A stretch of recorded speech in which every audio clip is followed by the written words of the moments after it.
And so Sandy took Fred into the forest after giving him some advice. He basically told him, you got to go back, because unless he was prepared to escape, um, and if he wasn't, he'd probably get caught, then you got no choice. You're going to have to go back. But being a wise elder, he took Frederick into the woods where a certain root grew. Because, see, in these days, we had root doctors. By the way, Toussaint was a root doctor, trained by his father, a root doctor, or herbalist, you know.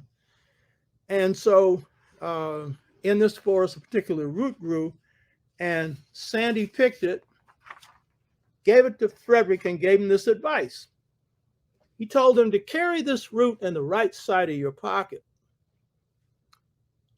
And he said that as long as he carried this root on his right side, and I'm quoting what Sandy said, quote, it would render it impossible for Kobe or any white man to whip you.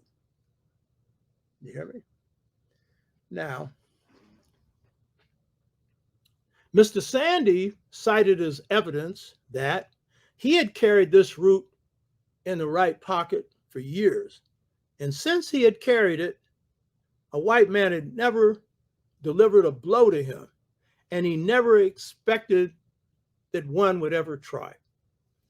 Now, of course, Frederick wasn't all that religious. If you know anything about Frederick Douglass, he was spiritual in the sense that he was a good person, probably believed in God, but he wasn't into a lot of the spirit practices of a lot of blacks at that time.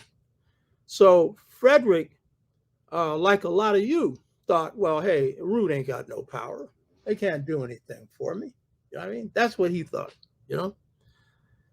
And so, but Sandy convinced him. He said that it would not do him any harm if it did not do him any good. Now, see, that's a wise elder. He's got you trapped in some good logic there. You know what I mean? What's it going to hurt you? So Fred stuck it in his pocket, because he wasn't old then, he was a young man. And he pocketed the root on his right side, made sure it wasn't on the left. Now that's telling you something.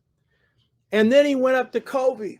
This was Sunday, when he's supposed to get a whipping. More than that, because he had left the plantation.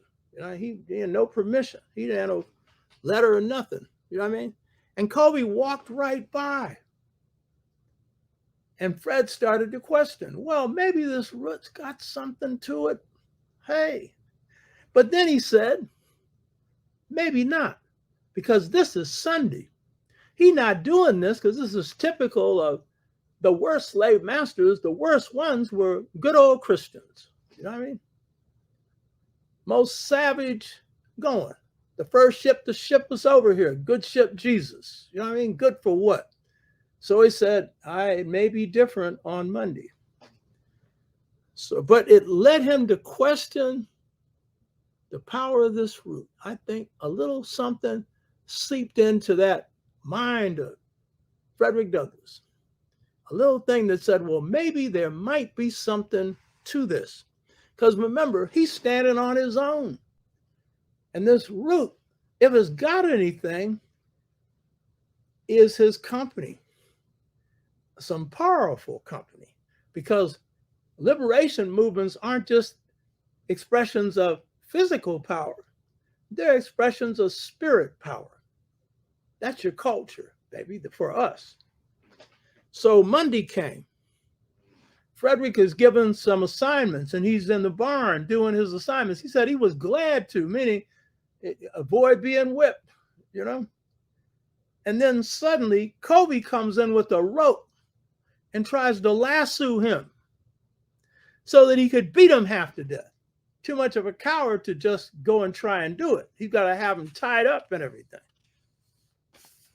And so these are Frederick Douglass's words. These are the first time he uttered these words in his life. He said, and this is a man who is supposed to be broken. This is a man who had experienced the dregs of slavery. Douglass said,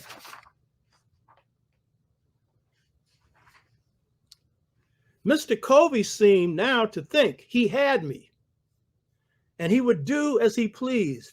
But at this moment, listen to this. This is the transformative point in his act of resistance. But at this moment, from whence came the spirit, I don't know. I resolved to fight. First time in his life that he put his life on the line. Of course, it had been on the line all the time, because the white boy could take it anytime he wanted to, except that he was a piece of property. He could mess it, but he didn't want to kill it, you know? And so he says, from whence came the spirit? I don't know. Remember, the spirit. Oh. I don't know. I resolved to fight, and suiting my action to the resolution, meaning he was resolved to fight, but he was going to fight in a way to beat him. You hear me? Hardly a broken man, huh? I seized Covey hard by the throat. My resistance was so entirely unexpected that Covey seemed taken aback. He trembled like a leaf. Oh, cowardly white boy. This gave Frederick Douglass further courage to fight, and that fight went on for 2 hours. The baddest person on the plantation came in. That was a sister. She was the toughest one on that plantation. And this white boy was begging her to help him. She stood there and acted dumb. Another one who had been leased was asked to help him, and he stood back and said, I wasn't hired for that. Now, this is what you call indirection. These slaves wanted to see if Frederick Douglass could whip them, because that's what they wanted to do. The baddest sister on the plantation, I'm sure she wanted to do that and could have. She just didn't want to give up her life. And so this fight lasted for 2 hours. And in the course of that fight, Covey ended up bleeding, not Frederick. See, this prophecy of the old man, no one's ever going to whip you again, it had come true. So Covey finally gave up. He ended up saying that, this fight's over because you're tired out. I beat you and all this kind of stuff. He got whipped. And so this is the healing power of resistance to oppression. Now, hear what Frederick Douglass says about the effect of this lonely individual battle. Hear what he says, because this is why resistance, whether personal or collective, is the greatest healer.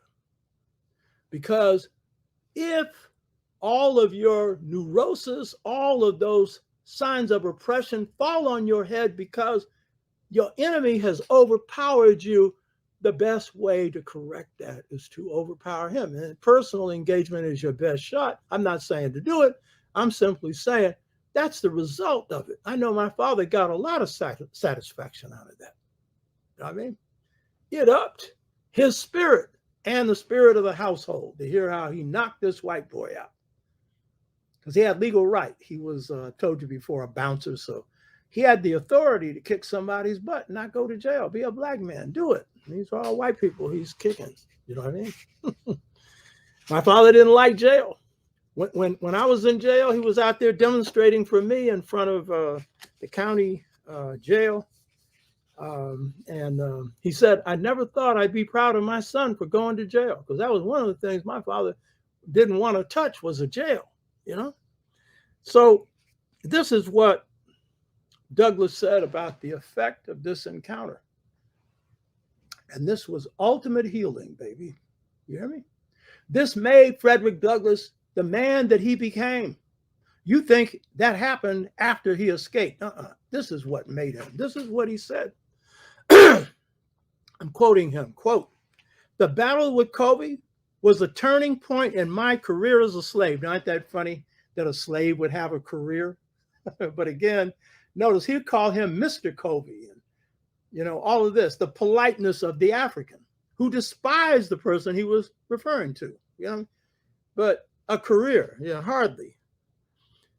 So he says, this battle with Kobe was the turning point in my career as a slave. It rekindled the few expiring embers, those are the sparks or flames of freedom, and revived within me, listen to this, my own sense of manhood. That's the most important thing that the ultimate system of healing does. If you didn't already have it, it restores it. Man or woman, your manhood or your womanhood. It recalled the departed self-confidence, that self-confidence that he said he had lost when he felt broken, and inspired me again with a determination to be free. That's the key thing. That's what manhood and womanhood is all about. The gratification afforded by the triumph was a full compensation for whatever else might follow, even death itself. In other words, it was better to beat him than to live as a cringing slave. You hear me? Key. He can only understand the deep satisfaction which I experienced, who has himself repelled by force the bloody arm of slavery. Oh my, that sounds like Nat Turner. You see, this was just an individual battlefield for him, but it was the same bloody arm of slavery that had bloodied him. Now he's bloodying back. It was a glorious resurrection from the tomb of slavery to the heaven of freedom. Listen to this. You hear me? My long crushed spirit rose. Cowardice departed. Bold defiance took its place. That was the attitude of the average slave. You understand? He was acting out the cultural imperative of his people under circumstances that took a lot of courage to act out. My long crushed spirit rose, cowardice departed, bold defiance took its place. Check this out. And I now resolved that however long I might remain a slave in form, the day had passed forever when I could be a slave in fact. Oh, this is important.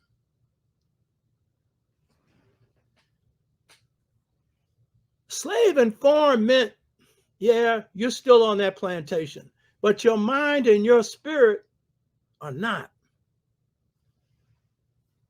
I did not hesitate to let it be known of me that the white man who expected to succeed in whipping me must also succeed in killing me, meaning he could die. It was going to be a battle to the death. You hear me?